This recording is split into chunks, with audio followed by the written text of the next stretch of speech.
جانب سے یہ ان کا چوتھا سالانہ گنگا جمنی مشاعرہ ہے، اور اس میں تعاون ہے لکھنؤ پریس کا بھی، جس کے بانی محمد اویس صاحب ہیں۔ تو بزم شمس کا یہ چوتھا سالانہ مشاعرہ ہے، جس کی صدارت جناب واصف فاروقی صاحب فرما رہے ہیں۔ گنگا جمنی مشاعرے کا عنوان دیا گیا ہے آزادی کے امرت مہوتسو کے نام سے بھی یہ محفل منسوب ہے۔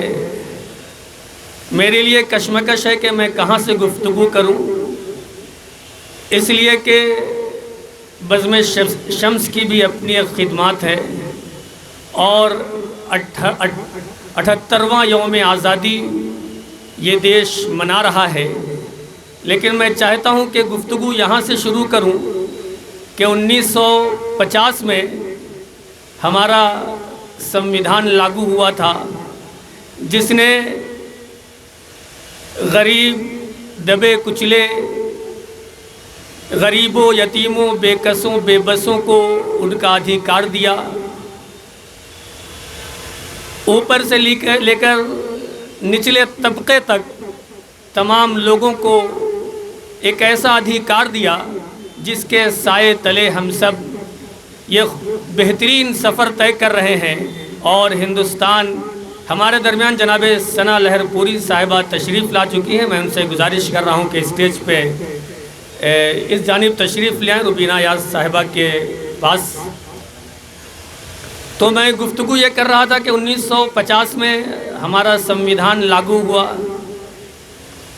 جس کے سائے میں ہم سب، بلکہ پورا ہندوستان بڑے آن بان کے ساتھ، بڑے شان کے ساتھ اپنی ترقی کی جانب یہ ہندوستان گامزن ہے۔ اور اسی 1950 کو بزم شمس جدید کا وجود ہوا، یعنی کہ 1950 میں جناب معراج ساحل صاحب نے بزم شمس کو بنایا، اس کے اراکین کو اکٹھا کیا، اور ایک ایسا ادبی کارواں شروع کیا جو کہ یہ سفر تقریباً 74 سال کا ہو چکا ہے۔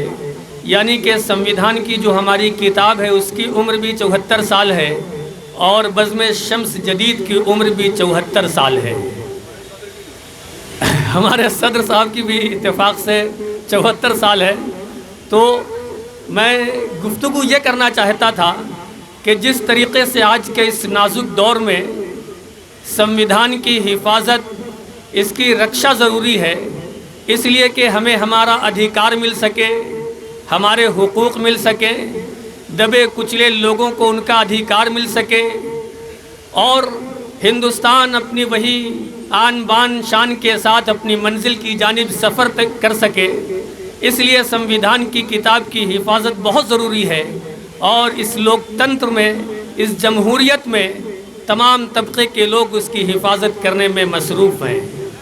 اسی طرح سے بزم شمس جو ہے، اس کی حفاظت بھی اس لیے ضروری ہے کہ یہ ادبی کارواں ہے۔ ادب ہمیشہ، سیاست جب بے راہ روی کی شکار ہوتی ہے، ادب اور ساہت اسے سیدھا راستہ دکھاتی ہے۔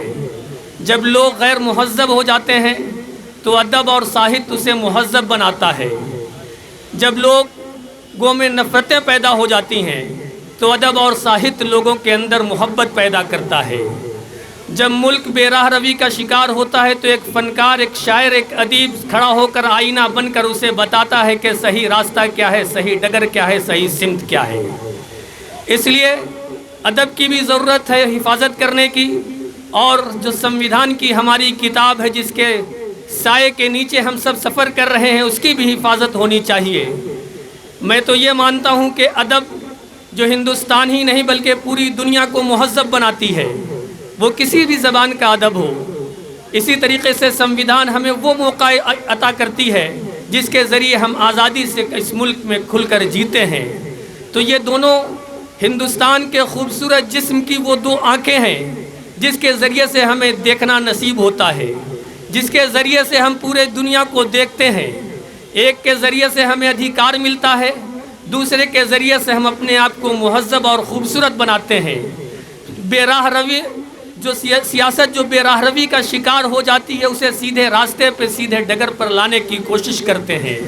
اس کام کو ہمارے شعراء ہمارے فنکار بڑی خوبصورتی کے ساتھ کرتے ہیں۔ اس لیے ان دونوں آنکھوں کی بصیرت اور بصارت کو محفوظ رکھنا آج کے اس دور میں بہت ضروری ہے، کیونکہ اگر کسی کی بھی ان دونوں آنکھوں میں سے کسی بھی ایک آنکھ کی بصارت کم ہوئی تو ہندوستان کا خوبصورت چہرہ، ہندوستان کا خوبصورت جسم، ہندوستان کی پاکیزہ مورت تھوڑی سی خراب ہو جائے گی، بدصورت ہو جائے گی۔ اس لیے ہمیں اس کی حفاظت کرنی ہے، یعنی کہ ادب کی بھی حفاظت کرنی ہے اور سنویدھان کی بھی حفاظت کرنی ہے۔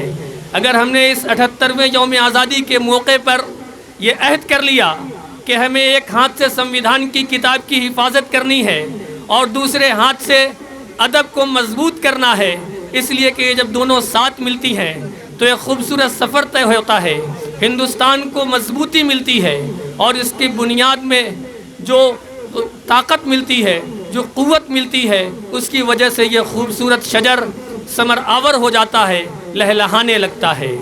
جناب جوہر کانپوری صاحب نے کہا تھا کہ حویلی جھوپڑی سب کا مقدر پھوٹ جائے گا، اگر یہ ساتھ ہندو مسلموں کا چھوٹ جائے گا، دعا کیجئے کہ ہم میں پیار کے رشتے رہیں قائم، یہ رشتے ٹوٹ جائیں گے تو بھارت ٹوٹ جائے گا۔